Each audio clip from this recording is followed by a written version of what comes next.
तो आप लोगों में वो सब चैनल के भी लोग हैं। प्रेस क्लब का बहुत बहुत शुक्रिया इस आयोजन के लिए, जगह देने के लिए। इस दिल्ली में इस तरह के मुद्दे पर ऐसे जगहें भी बहुत सीमित होती जा रही हैं कि प्रेस क्लब है जहां पर आकर लोग अपनी आवाज उठा सकते हैं। 1000 दिन से उमर खालिद जेल में हैं। 1000 दिन हो गए, ना तो ट्रायल शुरू हुई ना जमानत मिली। हमने तमाम बहसों में, कानून के फैसलों में यही पढ़ा और समझा, अदालतों की टिप्पणियों में देखा और जाना कि जमानत अधिकार है। इन उमर खालिद के जेल में ही हो गए। और आज आप सभी जो भी इस मौके पर यहाँ जमा हैं, जिन्होंने ट्विटर पर लिखा है, और आप सबके सैकड़ों लाइव लोग देख रहे हैं, उन सब ने बहुत बड़ा काम किया है। पूरी कोशिश यही है कि उमर खालिद की लड़ाई भुला दी जाए, लेकिन आप सब ने आकर जता दिया कि लड़ाई भुलाई नहीं जा सकेगी। उसकी अकेले की लड़ाई अंदर की है, लेकिन बाहर भी आप उसकी यातनाओं को जो वो झेल रहे हैं उसे आप महसूस करते रहेंगे। हमने पिछले 9 सालों के दौरान राज्य की हिंसा करने की क्षमता को बदलते हुए देखा है। अब राज्य अपनी पार्टी, गोदी मीडिया और आईटी सेल के जरिए आप पर मानसिक हिंसा करता है, आपको बदनाम करता है। और इसकी शुरुआत अगर ठीक तरीके से देखी जाए, संगठित तरीके से देखी जाए, तो उमर खालिद से होती है। जब वो अनजाने में उन टीवी चैनलों के स्टूडियो में चले गए इस उम्मीद में कि इन चैनलों के जरिए किसी की बात रखी जाती है, किसी का पक्ष रखा जाता है, मगर जब तक वो जाते तब तक चैनलों ने अपना रुख हमेशा हमेशा के लिए, आने वाले 10-12 साल और न जाने और कितने साल के लिए बदल लिया था। तो उस गोदी media, IT cell, political party के जरिए को देशद्रोही के रूप में स्थापित कर दिया गया। समाज की नजर में उसे कमजोर कर दिया गया, जो पहले से ही कमजोर था। हमारी आपकी तरह पढ़ने लिखने वाला एक लड़का था जो नहीं जानता था कि उसके पीछे इतनी तैयारी से सिस्टम ने हमले के सामान जुटा लिए। दूसरा, राज्य ने अपनी हिंसा का ये बदला, ये आप सभी जो सुन रहे हैं उसे समझना भी चाहिए कि पहले राज्य कानून की धाराओं की आड़ में छिपकर हिंसा करता था, लेकिन अब हिंसा करने के लिए वो कानून बनाने लगा कि वो खुलकर हिंसा कर सके। ये बदलाव आया है और आज राज्य, हम सब देख रहे हैं, सिर्फ उमर खालिद नहीं है, शोमा सेन भी हैं भीमा कोरेगांव केस में 5 साल से अंडर। जब बड़े बड़े न्यायाधीशों को अंडर ट्रायल के बारे में बोलते हुए सुनता हूं तो मुझे लगता है कि यही 2-4 केस उन्हें भी नजर नहीं आते होंगे। सुनना बंद कर दिया है इस तरह से कि ये केस छोड़कर बाकी और केस पर बोला जाए। तो कभी भी सबके सामने में है, सुप्रीम कोर्ट ने तमाम टिप्पणियां की है जमानत को लेकर, सबके सामने ये बात है, मगर कभी भी 1000 दिन तो सुनवाई चली है दिल्ली की निचली अदालतों में, बेतवा शर्मा ने लिखा है, और कोई 400-300 दिन दिल्ली हाई कोर्ट में इस तरह से जमानत को लेकर सुनवाई चलती रही। और जब चढ़ जाएगी तो देखेगी कानून के हाथ लंबे नहीं, उस कानून के हाथ रंगे हाथ नजर आएगा, वो बात समझ में आएगी। हम सब ने यह भी देखा है कि मीडिया के स्पेस से उमर खालिद को धीरे धीरे पीछे की तरफ किनारे कर दिया ताकि भुलाने की प्रक्रिया में तेजी आए। मैं अक्सर सोचता हूँ कि जो लोग शुरू में बोला करते थे वो लोग आगे चलकर बोलने की प्रक्रिया से ऊब गए या उस प्रक्रिया के सहयात्री हो गए, जिसने ये तय किया है कि हम जब किसी के साथ इस तरह की यातना करेंगे चार धाराओं में उसे बंद कर देंगे तो उसे भूल जाना होगा, उसे उसके हाल पर छोड़ देना होगा। उमर तस्वीरें आई दौरान जहां भी छवि या नजर आए, मैंने हंसता हुआ लड़का देखा, लेकिन उस हंसी को देखकर अपने भीतर उदासी भर जाती थी कि हंसी जो है वो अपने लिए नहीं, वो हम सब के लिए छोड़कर जा रहा है। कि आप शायद अपनी जिंदगी में सामान्य होंगे, इस वक्त एक ओवल में फालतू का मुकाबला चल रहा है, इंडिया ऑस्ट्रेलिया के मैच में ट्वीट करके अपने आप को क्रिकेट प्रेमी जता रहे होंगे। जता सकते हैं, बिल्कुल अपनी जिंदगी जी सकते हैं और जिंदगी को उसी रोशनी और संगीत के साथ जी सकते हैं, मगर याद करने का जो फर्ज था नागरिकों का विषय बन गया, इस पर हो गया, वो अपना हिम्मत हारने लगा। यहाँ आकर यही लगा कि शायद मैं उन दो चार लोगों की परवाह करता था, 8,000 लोगों को, सैकड़ों लोगों को नहीं देख रहा था जो आज राज्य से राज्य कई तरह के सेंसर लगा रहा है, लेकिन फिर भी आप बातों को पहुंचाने के लिए अपने ये बहुत बड़ी बात है।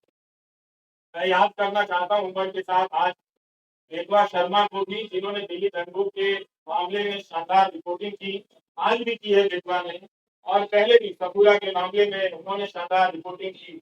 और इसकी वजह से लोगों ने जाना कि के साथ क्या हो रहा है, ये जमानत मिली, लेकिन उमर खालिद को जमानत नहीं मिली। अब इस केस के बारे में जिस तरह से आज बेटवा ने लिखा है कि दिल्ली पुलिस की गवाहियों में, इसकी दलीलों में कितने अंतर विरोध अंतर पाए गए हैं, ये सब डॉक्यूमेंटेड है और आप सभी को पढ़ना चाहिए कि एक पत्रकार ने, और पत्रकारिता सीखने के लिए पढ़ना चाहिए कि अपनी उस बात को कहने के लिए बेटवा शर्मा और उसकी टीम ने कितने पढ़ा होगा और उनके वकीलों ने उमर के साथ लड़ रहे हैं, उन लोगों ने किसी कानून की किताबों को पढ़ा होगा कि इंसाफ और समानता तक के दरवाजे तक मगर लगता है कि वो दरवाजा, उस दरवाजे तक पहुंचने का रास्ता बहुत लंबा कर दिया जा रहा है, या शायद उमर खालिद के लिए ही बहुत लंबा है, या शोमा सेन के लिए बहुत लंबा है। सेन स्वामी के लिए तो दरवाजा कभी उस दरवाजे तक पहुंच ही नहीं पाए, इस दुनिया से चले गए। और भीमा कोरे गांव केस में क्या हो रहा है ये सब हम सब देख रहे हैं। नेहा मसीह ने कितनी बार इन सब चीजों को याद करने की जरूरत है। वॉशिंगटन पोस्ट के जरिए रिपोर्ट की कि भीमा कोरे गांव केस में लोगों के कंप्यूटर में फर्जी फाइलें डाल दी गई, जिससे उन्हें प्रधानमंत्री की हत्या की कथित साजिश के आरोप में आरोपी बनाया जा सके, और लोग इन धाराओं में इस मामले में कई महीनों से जेल में हैं। इसलिए उमर को याद करना, उमर के साथ साथ इन तमाम मामलों में बंद कर दिए गए लोगों को याद करना भी है। और ये अच्छी बात है कि रोना विल्सन को कोई याद नहीं कर पाता है, सोमा सेन को कोई याद नहीं कर पाता है। तो कुछ बंदिशें लगी हैं, याद करने वालों ने अपने लिए कुछ कायदा चुन लिया है कि हम इन्हें याद करेंगे, इन्हें याद करने में ज्यादा सुरक्षा है, इन्हें याद करने में ज्यादा खतरा है, तो वो अपनी सुविधा के हिसाब से किसी को याद करते हैं, किसी को याद नहीं करते। तो उसमें उमर खालिद की जगह अब भी ऐसी बनी हुई है, आप लोगों ने बना कर रखा है कि आप लोग उसे याद करेंगे, और जब भी उसे याद करेंगे उसके चेहरे के साथ साथ इन सभी चेहरों का चेहरा सामने आएगा। और आपके पिता एसपीआर विजय जी, जब हम अपनी रिपोर्टिंग की दुनिया में कदम रख रहे थे, तो आपके पास न जाने कितनी मर्तबा हम लोग अपने कैमरे को लेकर गए हैं, और एक जिम्मेदार नागरिक के तौर पर आपके बयान देने के लिए मैंने आपकी चौखट पर तमाम बड़े मीडिया को देखा है, जो अब शायद आपसे दूरी बनाता होगा, किसी एहतियात की चिंता में या किसी सरकार की चिंता में, वो जो भी है। लेकिन प्रेस क्लब की ये सभा आश्वस्त करती है कि राज्य के पास ताकत तो बहुत है, लेकिन आप लोगों के पास इरादे भी कुछ कम नहीं है। आप लोग याद कर रहे हैं उसे, इस आधार दिन को आपने क्यों खाली जाने नहीं दिया, याद करके बता दिया कि नाइंसाफियां जहां जहां दर्ज है हम उन्हें पहचानते रहेंगे, उनके बारे में हम लौटते रहेंगे और लोगों को बताते रहेंगे। हम और आप यही काम कर सकते हैं, इस उम्मीद में कि कभी ना कभी किसी का ईमान जागेगा, और ईमान जागता है, और लोग उन फैसलों को पलट कर देखेंगे, उन गवाहियों को देखेंगे, दिल्ली पुलिस में भी बहुत सारे अच्छे लोग हैं, वो लोग समझेंगे कि उनके हाथ से किस तरह की नाइंसाफी हो रही है। उनकी रातों की नींद भी खराब होगी किसी वक्त में, जब वो खुद किसी नाइंसाफी के दौर से गुजर रहे होंगे, तो अपने द्वारा की गई नाइंसाफियों को याद तो करेंगे ही, हम सब याद करते हैं, वो भी इंसान है, वो भी याद करेंगे। लेकिन उमर खालिद के लिए लगता है कि सब कुछ एक कठोर दरवाजा बना दिया गया है, लकड़ी का ऐसा दरवाजा जहाँ इंसान नहीं खड़ा है, लकड़ी का कुछ कुछ लकड़ी की मूर्तियां ही बनी हुई है, वही फैसले ले रही हैं, उनका शायद दिल नहीं धड़कता। हम कोशिश करते रहेंगे कि उमर खालिद के साथ जो मामला है उसको उठाते रहें, आप लोग बोलते रहें। बोलने के लिए बहुत जरूरी है कि इस केस के डिटेल में जाएं, जिस तरह से बेटवा शर्मा ने आज रिपोर्टिंग की है। इतनी बड़ी मीडिया की फौज है इस दिल्ली शहर में, पूरे देश की मीडिया को खत्म कर दिया गया कि दिल्ली में मीडिया है, क्योंकि नेशनल मीडिया है, वो राज्यों और जिलों की परवाह करता है। लेकिन अंत में ये नेशनल मीडिया भी खत्म हो गया और आज आपके बीच उसकी मौजूदगी नजर नहीं आती। कोई हाथ उठाकर नहीं कह सकता कि हाँ वो यहाँ पर खड़ा है, उसके चैनल पर उसका लाइव प्रसारण हो रहा है। अगर कोई ऐसा है तो उसके लिए ताली बजा दीजिएगा, नहीं तो आप सब अपनी निष्ठा और अपने कर्तव्य निष्ठा के प्रति खुद ही ताली बजा लीजिए, आपके लिए तो कोई आएगा नहीं। इस धूप में आप लोगों ने इतनी मेहनत की है, बहुत बहुत शुक्रिया कि हम सब ने आज उमर खालिद को याद किया है। ट्विटर पर जिन लोगों ने लिखा है जो यहाँ नहीं आए हैं, उनकी सॉलिडारिटी को भी स्वीकार करना चाहिए, उसे भी मंजूर करना चाहिए, उसे भी एक तरह से उसकी पहचान होनी चाहिए कि ऐसे तमाम अनजान लोगों के जरिए भी ये बात दुनिया तक फैलती है कि एक नौजवान लड़के को जिसकी पीएचडी, चार्जशीट से पहले अदालतें उसकी पीएचडी पढ़ लें तो उसके बारे में नजरिया बदल सकता है, लोग देख सकते हैं कि वो एक छात्र के रूप में कैसा रहा होगा। उमर खालिद की दोस्त आकांक्षा अपेक्षा प्रियदर्शनी का मैं एक नोट पढ़ रहा था कि जब वो मिलने गई और उमर खालिद ने बताया कि कोविड के दौरान सुप्रीम कोर्ट के आदेश से कई लोगों को जेल से बाहर जाने की इजाजत दी गई, और जब वो लौट कर आए तो उन्होंने पूछा कि आप अभी तक यही, मतलब उस महामारी में भी किसी को ये याद रहा कि एक कोई उमर खालिद है जिसे बाहर नहीं भेजना है। उस महामारी में भी उसकी पहचान याद रखी गई, उसकी निशानदेही को याद रखा गया। इस तरह की नाइंसाफियां जो एक आम कैदी को मिलनी चाहिए वो भी उसे नहीं मिलती नजर आ रही, ये बहुत चिंता की बात है। और जब तक ये है, अदालतों के मंच से बड़े बड़े न्यायाधीशों का बोलना हमें खाली सा लगता है, हल्का सा लगता है कि वे अंडर ट्रायल और अधिकारों की बात बहुत संजीदगी से करते हैं। कई बार ऐसा लगता है कि शायद वो बात कहने के लिए करते हैं, नहीं तो ये बात अपने फैसलों में ही पलट कर देख लेते कि जब सबके लिए वो फैसला हुआ था तो क्यों इस व्यक्ति के लिए, क्या वो व्यक्ति इतना ज्यादा खतरनाक है।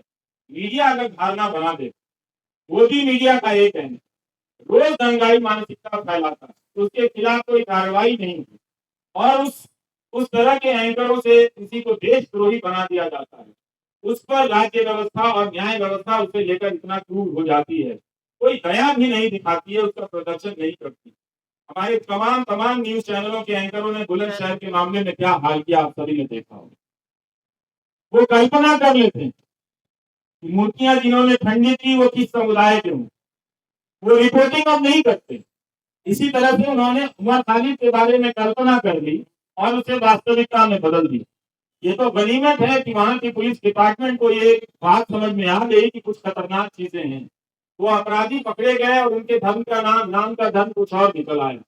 नहीं तो पता नहीं वो एंकर उस घटना के बहाने समाज में कितनी जहर और कितना आग फैला दिया हो, और किस तरह के खेल खेले जा रहे हैं इस तरह से। तो इन बातों को देखना है, समझना है कि उमर खालिद एक बहुत बड़ी साजिश का शिकार हुआ है, जिसके तहत तंत्र ने अपना पहला परीक्षण किया कि क्या किसी निर्दोष छात्र को इस तरह से चिन्हित कर, देशद्रोही बताकर, उसे एक तरह से देश के लिए खतरे के रूप में प्रोजेक्ट कर उसे जेल की सलाखों के पीछे भेजा जा सकता है। और ये उनका परीक्षण उमर खालिद के मामले को देखकर या भीमा कोरेगांव के केस को देखकर लगता है कि सफल हुआ। सत्ता ने लोक लाज की परवाह भी छोड़ दी, स्टेन स्वामी के निधन के बाद भी उसे कोई फर्क नहीं पड़ा, इसी बात का कोई फर्क नहीं पड़ रहा। यही आज की सरकार का उसका उसकी समझ है या उसकी पहचान है, हम सबको ये नोट करने की बहुत जरूरत है।